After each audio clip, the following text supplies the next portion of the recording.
అంట ప్రజా పాలనను చూసి నేను అడగదలుచుకున్న ఎందుకు వస్తుంది చంద్రశేఖరరావు గారి నీకు దుఃఖం? తట్ట పని, పార పని, మట్టి పని వలసలు పోయి కూలీలుగా ఉండాల్సిన పాలమూరు రైతు బిడ్డ, నల్లమల బిడ్డ రేవంత్ రెడ్డి తెలంగాణ రాష్ట్రానికి ముఖ్యమంత్రి అయినా నీకు దుఃఖం వచ్చిందా? లేకపోతే మా దళితులేమో చెప్పులు కుట్టుకోవాలి, మా యాదవులేమో గొర్రెల్ని పెంచుకోవాలి, మా ముదిరాజు సోదరులు గంగపుత్రులు చేపలు పట్టుకోవాలి, మా గౌడన్నలు ఈదులు గీసుకోవాలని నువ్వు పథకాలు తెస్తే మేము ఈనాడు మా దళితులు, మా యాదవులు, మా గౌళ్ళు, మా ముదిరాజులు, మా వాల్మీకులు, మా మాదాసి కురువ బోయల పిల్లలు చదువుకోవాలి.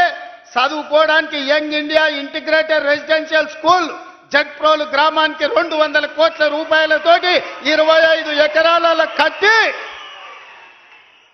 చెప్పులు గుట్టుడు, చేపలు పట్టుడు, ఈదులు గీసుడు, గొర్రెలను పెంచుడు మా తాతలు ముత్తాతలు వాళ్ళ తాతలు కూడా ఆ వృత్తిలో వచ్చారు. ఇవాళ మా పాలమూరు జిల్లా మేలుకొన్నది. మా పిల్లలను డాక్టర్లను చేయాలి, ఇంజనీర్లను చేయాలి, ఈరోజు ఐఏఎస్లను చేయాలి, ఐపీఎస్లను చేయాలి, రాజ్యాలను ఏలాలి. మా పాలమూరు బిడ్డ తెలంగాణకు ఒక 20 ఏళ్ళు ముఖ్యమంత్రిగా ఉండాలి అని మా జిల్లా కంకణం కట్టుకున్నందుకు ఇవాళ నీకు కడుపు నొప్పయి దుఃఖం వచ్చిందా చంద్రశేఖరరావు గారని నేను అడుగుతుండా. మేము చేపలు పట్టుకోవాలి, మేము చెప్పులు కుట్టుకోవాలి, నువ్వు నీ బిడ్డలు నీ మనమన్లేవో రాజ్యాలు ఏలాలనా? అంటే మా పాలమూరు వాళ్ళకి మంత్రి పదవి వద్దా? ఇవాళ ఈ పాలమూరు జిల్లాల 14-12 గెలిచినాం, కానీ 14 గెలిచినుంటే ఇంకొక మంత్రి పదవి అదనంగా వచ్చేది. 3 మంత్రులు కాదు, ముఖ్యమంత్రితో పాటు 2 మంత్రులు కాదు, ఇవాళ మిగతా 2 కూడా గెలిచినుంటే ఇవాళ పాలమూరు జిల్లాలో ఇంకొక మంత్రి ఉంటుండే. పాలమూరు జిల్లా నుంచే తెలంగాణ రాష్ట్రాన్ని పాలించి దేశానికి ఆదర్శంగా నిలబడే పరిపాలనని ఇవాళ అందించుండే వాళ్ళం. ఎందుకయ్యా నీకు దిక్కం? 40 ఏళ్ల నుంచి మా దళితులు, ముఖ్యంగా మా మాదిగ బిడ్డలు వర్గీకరణ కావాలి, మాకు న్యాయం జరగాలి, జీవితకాలం పశువులను మోసుకోవాలి, పశు మాంసమే తినాలనా? ఆ చర్మాన్ని తీసి చెప్పులు కుట్టి బతకాలనా? మా పిల్లలు ఎందుకు చదువుకోవద్దు, మా పిల్లలు ఎందుకు రాజ్యాలు ఏలొద్దు అని సంపత్ కుమార్, దామోదర్ రాజనరసింహ లాంటి వాళ్ళు, చదువుకున్న వాళ్ళు చైతన్యంతో ముందుకొచ్చి డాక్టర్ మల్లు రవి గారు లాంటి వాళ్ళు ఉదారత్వంగా పెద్ద మనసు చేసుకొని ముందుకొచ్చి మాదిగ ఉపకులాల వర్గీకరణ చేసినందుకు నీకు కడుపు నొప్పి లేసి దుఃఖం వచ్చిందా? ఎందుకంటే ఇవాళ ఇప్పుడే దామోదర్ రాజనరసింహ గారు చెప్తున్నారు, ఈసారి పిల్లలకు ఎడ్యుకేషన్లో, మెడికల్లో, నర్సింగ్లో చాలా సీట్లు వచ్చినాయి. పిల్లలు చాలా సంతోషంగా ఉన్నారు. వాళ్ళ తల్లిదండ్రుల కళ్ళల్లో నేను ఆనందం చూసినాను. అంటే మాదిగ ఉపకులాల వర్గీకరణ చేసినందుకు మాదిగోళ్ళ పిల్లలు ఇవాళ డాక్టర్లుగా, ఇంజనీర్లుగా సీట్లు వస్తుంటే నీ కొడుకుతో పాటు, నీ మనవడితో పాటు మాదిగోళ్ళ పిల్లలు చదువుకుంటారు కాబట్టి నీకు దుఃఖం వచ్చి నీ కళ్ళల్లో నీళ్ళు వచ్చినాయి. చంద్రశేఖరరావు గారు, నీ కళ్ళల్లో నిప్పులు ఎందుకు పోసుకుంటున్నావు? ఆ దళితుల పిల్లలు ఇంకెంతకాలం చెప్పులు కుట్టుకొని బతకాలి? ఇందుకే నీకు దుఃఖం వచ్చిందా అని నేను అడుగుతున్నా. మిత్రులారా, ఇవాళ ఆలోచన చేయండి. నిజంగానే 10 సంవత్సరాలు చంద్రశేఖరరావు గారు ముఖ్యమంత్రిగా ఉన్నప్పుడు 20 లక్షల కోట్ల రూపాయలు ఆయన చేతికి వచ్చినాయి. ప్రజలు కట్టిన పన్నులు కావచ్చు, 8 లక్షల కోట్ల రూపాయలు బ్యాంకుల్లో ఆయన చేసిన అప్పులు కావచ్చు. ఆనాడు అన్నాడు, ఉమ్మడి రాష్ట్రంలో తెలంగాణ ఉద్యమంలో, ఉమ్మడి రాష్ట్రంలో సమైక్య పాలనలో సీమాంధ్రులు మన సాగునీటి ప్రాజెక్టులు కట్టలేదు, నిర్లక్ష్యం చేసిండ్రు, అందుకే పాలమూరు జిల్లా ఎడారిగా మారింది. ఎడారిగా మారిన పాలమూరు జిల్లా నుంచి లక్షలాది భార్యాభర్తలు జంటలుగా వలసలు పోయినరని. నిజమే, ఆనాడు ఉమ్మడి రాష్ట్రంలో అన్యాయం జరిగింది. ఈ పక్కన కల్వకుర్తి మొదలుపెట్టి అక్కడ పెట్టి పోతిరెడ్డిపాడు ద్వారా వాళ్ళు తరలించకపోయినరు నీళ్లు.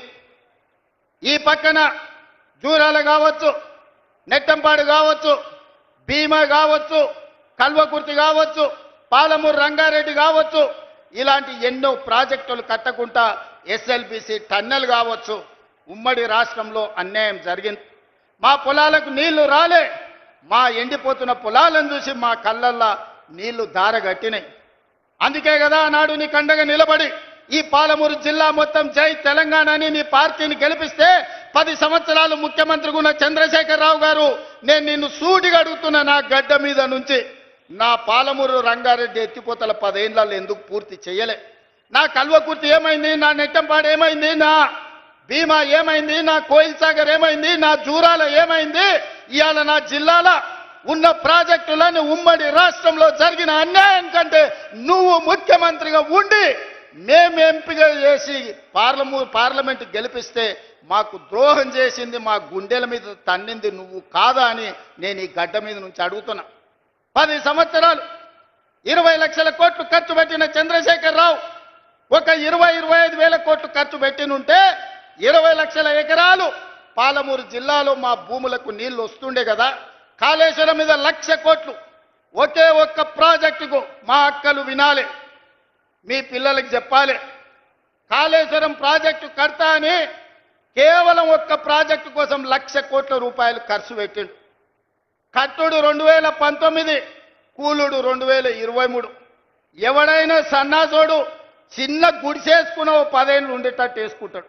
1,00,000 కోట్లు పెట్టి కట్టిన కాళేశ్వరం 3 ఏళ్ల కూలేశ్వరం అయి కూలిపోయింది. ఆ ఏళ్ళ మేం కట్టిన నాగార్జున సాగర్ చూడు, ఆ ఏళ్ళ మేం కట్టిన శ్రీశైలం చూడు, ఆ ఏళ్ళ మేం కట్టిన జూరాల ప్రాజెక్టు చూడు. జూరాల ప్రాజెక్టు మన డ్యామ్ దెబ్బతిన్నది అనంటే నువ్వు ఏమి పని చేయకపోతే పేపర్లో వస్తే నిమిషాల మీద మా శ్రీహరిని, మా ఉత్తమ్ కుమార్ రెడ్డిని పంపించి కొత్త రోడ్ వేయడానికి 120 కోట్ల రూపాయలు అప్పటికప్పుడు నేను మంజూరు చేసిన. ఎట్లా చేయగలిగినా మీ బిడ్డను ఉన్నా కాబట్టి నా జిల్లాకు చేయాలి, అన్యాయం జరుగుతుంటే చూసుకుంటూ ఊరుకోను అని అప్పటికప్పుడు ఇచ్చిన. ఇవాళ 10 ఏళ్ళు నువ్వు పూర్తి చేయని ప్రాజెక్టులు, 10 ఏళ్ళు నువ్వు పడా పెట్టిన ప్రాజెక్టులు. అందుకే దామోదర రాజనరసింహ గారికి, ఉత్తమ్ కుమార్ రెడ్డి గారికి చెప్పిన, మా అనిరుద్ధ్ రెడ్డి అడిగితే ఈరోజు అన్ని ప్రాజెక్టులకు సంబంధించి పాలమూరు రంగారెడ్డి ఎత్తిపోతల, Kalwakurthy project, Bhima project, Koil Sagar project, Nettempadu project, ఈరోజు ప్రతి ప్రాజెక్టు మహబూబ్ నగర్ జిల్లాలో ఉన్న అన్ని సాగునీటి ప్రాజెక్టుల భూ సేకరణకు ఎన్ని వందల కోట్లైనా ఈ సంవత్సరం డిసెంబర్ 9 తారీఖు లోపల మొత్తం భూ నిర్వాసితులకు వాళ్ళందరికీ నష్టపరిహారం ఇచ్చి భూమి సేకరించి రాబోయే 2 ఏళ్ల ప్రాజెక్టులు పూర్తి చేయడానికి ప్రణాళికలు సిద్ధం చేసినాం. అందుకోసం నీ కడుపు మండి కళ్ళల్లో నీళ్ళు వచ్చి నీకు దుఃఖం వచ్చిందా చంద్రశేఖరరావు గారు?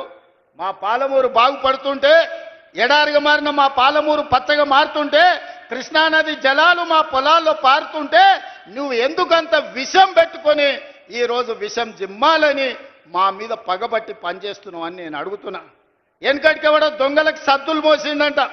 ఇవాళ శ్రీనివాస్ గౌడ్, నిరంజన్ రెడ్డి ఆ దొంగకు సద్దులు మోసే పని చేస్తున్నారు. సిగ్గుండాలి వాళ్ళు ఇద్దరికి.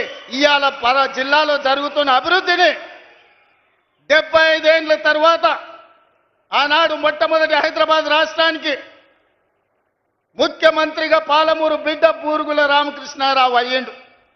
ఆనాడు స్వతంత్రం వచ్చినప్పుడు, నిజాం రాజ్యం నుంచి విముక్తి కలిగినప్పుడు పాలమూరు బిడ్డ ముఖ్యమంత్రి అయితే మళ్ళీ 75 ఏళ్ల తర్వాత ఈ మట్టిలో పుట్టిన బిడ్డ ఈరోజు తెలంగాణ రాష్ట్రానికి ముఖ్యమంత్రి అయితే అభినందించాల్సింది పోయి ఆ దొంగకు సద్దులు మోస్తారా? సిగ్గుండాలి శ్రీనివాస్ గౌడ్, నిరంజన్ రెడ్డి. నీకు అన్నం తిన్నప్పుడు విశ్వాసం ఉండాలి. ఈ గడ్డ అన్నం పెట్టింది, ఈ ప్రాంత ప్రజలు మీకు అధికారం ఇచ్చారు. ఇవాళ ఓ 10 ఏళ్ళు పాలమూరు బిడ్డకు అవకాశం ఇస్తే పనులు జరగనప్పుడు మీరు ప్రశ్నిస్తే అర్థం ఉంది. 10 నెలలు కూడా కాలేదు, నువ్వు దిగిపో. ఏం పుట్టిందా వీళ్ళకు? ఏం అల్కగా అట్లా వచ్చినామా? గాలి కొట్టుకొచ్చినా మనము? పాలమూరులో మీరు అందరు, మా అక్కలందరూ ఆశీర్వదిస్తే కుర్చీలో కూర్చోలేదా? ఏం అడుక్కుంటూ వచ్చిందా? నీలాకగినా ఏమన్నా పోయి అడుక్కుంటే కాదు, నిలబడి బరి గీసి గీత గీసి కొట్లాడి ఈ కుర్చీలో వీళ్ళందరూ కూర్చున్నారు. ఎవ్వరికి కూడా ఊకే రాలే. శంకర్, ఈర్లపల్లి శంకర్ బట్టలు ఉతికే జాతి ఇవాళ